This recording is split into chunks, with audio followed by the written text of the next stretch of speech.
My name is Susan Belsinger, and I recently made a video on making herbal vinegars, which is a really easy thing to do. Basically, you infuse your fresh herb of choice in your vinegar of choice. I like to use a white wine or an apple cider or a rice wine because they're clearer in color, and I never use distilled vinegar. And then you leave it in there for anywhere from 3 or 4 weeks to even a couple of months. Then you're going to strain off your herbs, and you're going to put them into nice pretty bottles like this and label them and give them as gifts or put them in your kitchen. So when you make a shrub, which we're going to do today, it's the same basic concept as making an herbal vinegar. Here I have a habanero shrub in this jar, and what I took was peppers, hot peppers, and infused them in apple cider vinegar, and then I strained them off and I added honey. This is a beet shrub, and you can see the beets are right here infusing in apple cider vinegar, and then I strained them off, mixed them with honey, and made the beet shrub. Probably the most common shrubs are fruit shrubs. Here's a cranberry shrub. I like to do berry shrubs, and my most favorite of all the shrubs is the elderberry shrub. So you would take the fruit, just like these blueberries, which I'm going to put into a jar. I'm going to show you how to make the beginning of a shrub. These are in season right now, so I want to gather up their essence. You're going to fill the jar with the fruit about 1/2 to 2/3 full. And then, because this wonderful herb is in season, this is lemon basil. Lemon basil goes well with blueberries. Any kind of lemony thing goes really good with blueberries. So shrubs were traditionally made, they were also, in colonial times, they were also called switchel and beverage, B-E-V-E-R-I-D-G-E.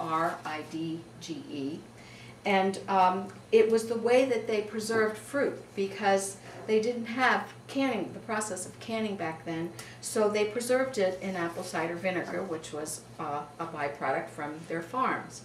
I use apple cider vinegar, and I use organic apple cider vinegar, because it has the most nutrients in it. You don't want a highly processed vinegar.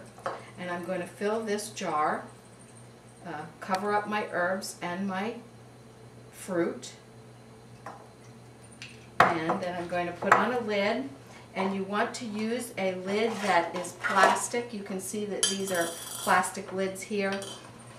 I really like these canning jar lids, which can be boiled and processed in your pressure cooker or your canner. And then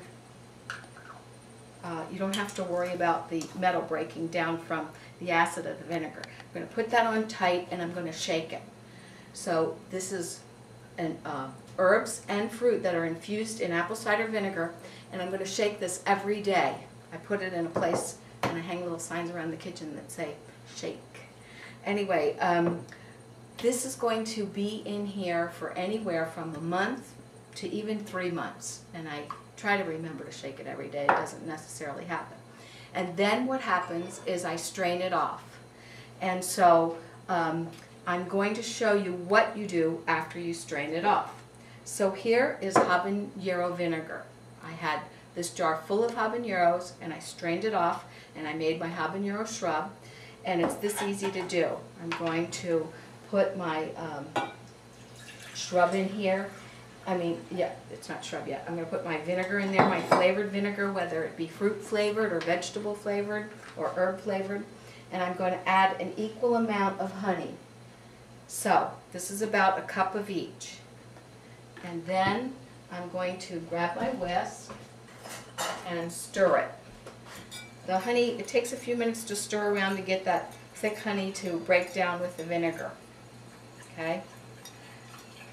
So after the colonists poured off the vinegar and ate the fruit in their crumble or whatever dessert, they saved this wonderful vinegar, and they drank it over ice, or they mixed it with water. Sometimes they even put alcohol. And when you drink a vinegary substance like this, it makes you sweat, so it cooled them down in the summertime. Right, now I'm going to put this in here, and this is just my infused vinegar mixed with equal amount of honey. I'm going to give it a little taste. Woo.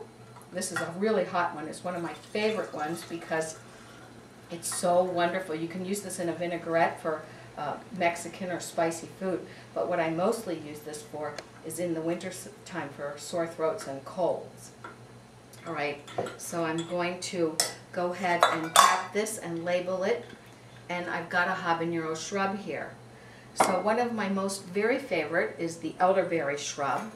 And a lot of times I make a little elderberry shrub. This travels with me everywhere I go for sore throats, colds, and elderberry builds up your immune system.